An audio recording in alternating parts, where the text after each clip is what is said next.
अस्सलाम वालेकुम जी, मैं नजमुल हसन बाजवा हूँ। आपको हमारे फेसबुक पेज और यूट्यूब चैनल पर खुश आमदेद। नाज़रीन किराम, ओवर रेटेड आसिफ अली जरदारी साहब के किस्से सुनते हुए हम शायद बचपन से जवान हो गए कि आसिफ अली जरदारी, एक जरदारी सब पर भारी। आसिफ अली जरदारी किसी एक बद शख्स से अगर हाथ मिला लें तो वो शख्स उसका हो जाता है। आसिफ अली जरदारी कोई भी डील ब्रेक कर सकते हैं, कुछ भी वो कर सकते हैं, सियासत के बादशाह हैं और आसिफ अली जरदारी से बड़ा कोई सियासतदान पाकिस्तान के अंदर मौजूद नहीं है।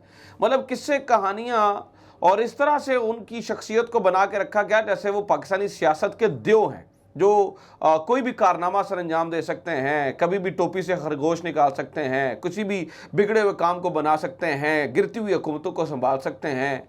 इतना ओवर रेटेड रखा गया आसिफ अली जरदारी साहब को कि शायद इतना कोई भी ओवर रेटेड सियासतदान पाकिस्तान के अंदर मौजूद नहीं है। और सारे के सारे मानते हैं कि वो नेगेटिव एनर्जीज वाले इंसान है। मतलब मैं ये नहीं कह रहा हूँ, मैं सियासतदानों की बात कर रहा हूँ कि सारे मानते हैं, उनकी अच्छी की तारीफ कोई नहीं है। वो ये है कि वो दाव पेच जानते हैं, इधर उधर टांका फिट करके जो है ना वो कोई ना कोई तरीके से आपकी जो है ना वो गवर्नमेंट बचा सकते हैं। तो आसिफ अली जरदारी साहब को एक बहुत बड़ा हवा बना के पेश किया जाता है।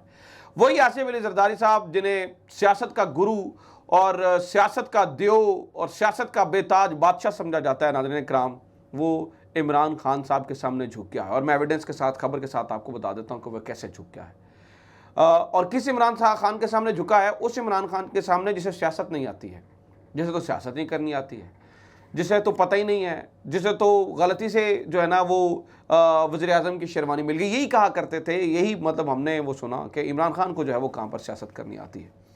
तो वो किस तरह से झुका है, आसिफ अली जरदारी साहब किस तरह से झुक चुके हैं इमरान खान के सामने, किस तरह से तमाम शराइत मिनवन तस्लीम कर ली हैं, ये मैंने आपको बताना है। ये 11 सीटों वाला ब्लंडर क्या है, 11 सीटों वाले ब्लंडर से किस तरह से ये नुकसान हुआ है। नून लीग के लोग और इनफैक्ट पीपल्स पार्टी के भी पंजाब के जो लोग हैं वो क्यों जरदारी साहब को गालियां दे रहे हैं, ये भी इसकी भी तफसील मेरे पास मौजूद है, ये भी आपके सामने रखना है।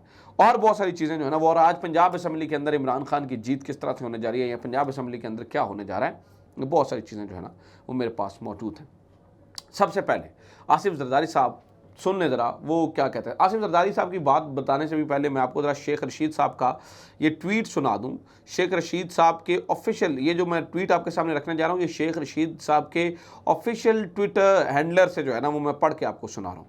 हुआ ये था, इसका बैकग्राउंड ये है कि 11 सीटों के ऊपर पाकिस्तान मुस्लिम लीग नून ने इस्तीफ़े तस्लीम कर लिए पाकिस्तान तहरीक इंसाफ के, और मकसद ये था इन इस्तीफ़ों को तकसीम करने का। इन इस्तीफ़ों को इसलिए तस्लीम किया गया कि वो जगह ढूंढी जाएं, वो हल्के ढूंढे जाएं जहां पर पाकिस्तान तहरीक इंसाफ जो है ना वो कमज़ोर हो। अगर उन 11 सीटों के ऊपर हम ज़िमनी इलेक्शन करवा देते हैं और चुन के उन 11 सीटों के ऊपर जो है ना वो हो जाता है, और उनमें से 5-7 सीटें या 7-8 सीटें अगर पाकिस्तान मुस्लिम लीग नून दोबारा जीत जाती है या पाकिस्तान मुस्लिम लीग नून का इत्तेहादी जीत जाता है, अगर वो खैबर पख्तूनख्वा से सीटें हैं तो वहाँ पर अगर मौलाना साहब के लोग जीत जाते हैं तो इमरान खान को ये जो एक एज मिला है ना और एक हवा बन गया कि अवाम इमरान खान के साथ है, ख़ास तौर पर ये 20 सीटें जीतने के बाद पंजाब में ज़िमनी, तो उस हवा को जो है वो तोड़ा जा सकता है।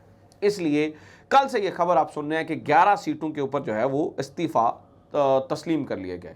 अब जनाब नहले पर दहला देखिए, सुनिए जनाब, और किस तरह से आसिफ अली जरदारी साहब किस तरह से शिकस्त तस्लीम किया इस पूरे मामले के अंदर, वो भी ज़रा सुन लिया आप। शेख रशीद साहब लिखते हैं कि ज़िमनी इलेक्शन की बजाय नए इलेक्शन पर मामलात तय पा गए हैं। अब ये मैं ऑफिशियल ट्विटर हैंडलर से ब्लू टिक वाले अकाउंट से खबर आपको पढ़ के सुना रहा हूँ। अक्टूबर में इलेक्शन की तारीख, नए इलेक्शन कमीशन और निगरान हुकूमत का फैसला कौम जल्द सुन लेगी। करंटीना वाले भी इलेक्शन मान गए हैं। ये है वो लाइन, दो चार लफ्ज़ जिससे मैं ये कह रहा हूँ ना कि आसिफ जरदारी ने शिकस्त तस्लीम की है। वो कहते हैं जी करंटीना वाले भी इलेक्शन मान गए हैं, क्योंकि आसिफ अली जरदारी साहब आपको पता है इन दोनों क्वारंटीन में हैं, करंटीना किए हुए हैं, और वो उनका इलेक्शन मानना मतलब देखें ना, आसिफ अली जरदारी साहब रात उस दिन याद है आपको 2 बजे तक ज़ौरलई हाउस बैठे रहे और वहाँ पर जो है वो मिन्नत तरले करते रहे। ये सारी चीज़ें आपके सामने हैं, मैं उसको रिपीट नहीं करना चाहता हूँ। तो वो कहते हैं कि जनाब वो भी मान गए हैं। $200 सिर्फ फजल एक बंदा रह गया जो इलेक्शन नहीं मान रहा है और उस बंदे का नाम है फजलुर रहमान। वो बेचारे फजलुर रहमान साहब जो है ना वो, उनकी ज़िंदगी में शायद एक ही ख्वाहिश थी कि किसी तरीके से उन्हें को बड़ी कुर्सी मिल जाए। सदारत की कुर्सी इस दफ़ा उन्हें मिल रही थी। ये तो बंदर बांट शुरू हो चुकी थी ना, आपको पता है, तकसीम दर तकसीम चीज़ें शुरू हो चुकी थी।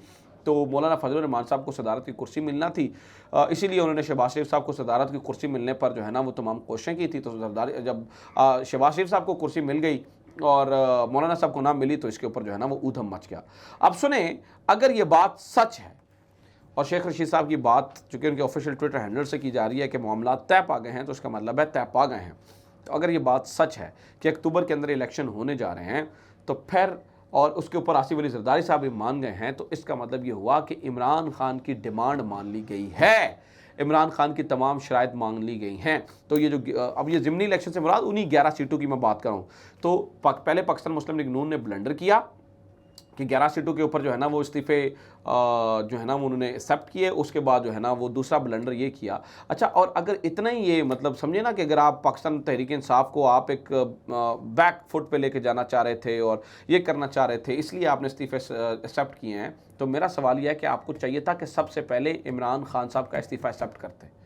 आपने इमरान खान का इस्तीफ़ा क्यों एक्सेप्ट नहीं किया? आपने उन 11 लोगों के अंदर मैंने तो इमरान खान साहब का नाम कहीं नहीं पढ़ा है, चेयरमैन तहरीक इंसाफ का मैंने नाम तो कहीं नहीं पढ़ा कि जहाँ पर इमरान खान साहब का नाम हो और हमने ये देखा हो कि जो है ना उनका इस्तीफ़ा जो है वो एक्सेप्ट हो जाए।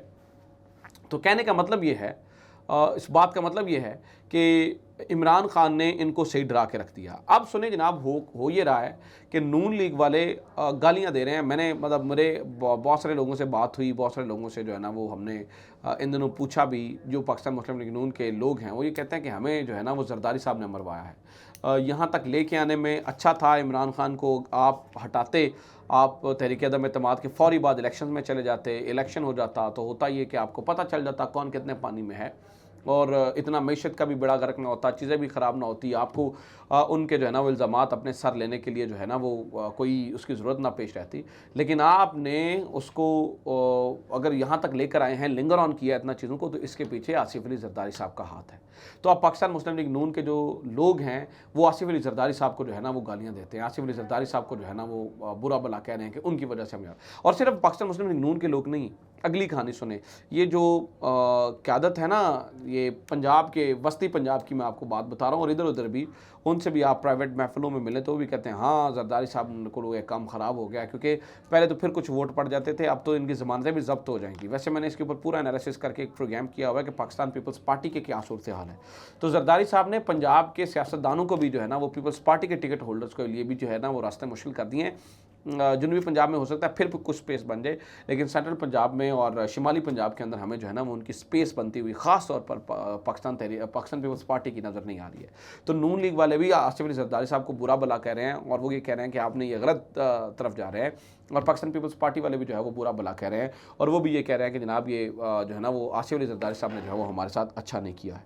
अब एक ही हल बचता है इनके पास, और वो ये है, और मैं आपको बता दूँ ये अवाम के मूड को शायद समझ नहीं रहे। अगर 11 सीटों के ऊपर दोबारा से ज़िमनी इलेक्शन हो भी जाता है और ज़िमनी इलेक्शन तक बात चली भी जाती है, तो मैं आपको बात बता दूं, जो हालात हैं वो ये हैं कि जनाब ये बचेंगे नहीं, फिर भी इनके लिए बहुत जो है ना वो मुश्किलात पैदा हो चुकी हैं, सूरत हाल जो है ना वो ख़राब हो चुकी है। इन 11 सीटों में से भी ज़्यादा सीटें पाकिस्तान तहरीक इंसाफ ले जाएगी, लेकिन ज़िमनी इलेक्शन जो है वो इन सीटों के ऊपर होते हुए नज़र नहीं आ रहे हैं। और फिर उन्होंने गड़बड़ एक और भी की है ज़िमनी इलेक्शन के हवाले से, मैं आपको बता दूँ तो थोड़ा सा इनकी जानिब से एक और गड़बड़। अब देखिए ना इलेक्शन कमीशन ने क्या ब्लंडर क्या कर रहा है, ये रूल्स उनके मेरे सामने पड़े हैं। अच्छा चलें, ये मैं चूँकि मुझे कैमरा मैन बता रहा है कि टाइम जो है वो ज़्यादा हो गया, तो मैं ये आपके साथ अगली वीडियो में शेयर करता हूँ कि ये ब्लंडर क्या कर चुके हैं इन्होंने, किस तरह से जो है ना वो ब्लंडर किया है, ये मैं आपके साथ शेयर करता हूँ अगली वीडियो में। अपना ख्याल रखें, खुदा हाफ़िज़, पाकिस्तान जिंदाबाद।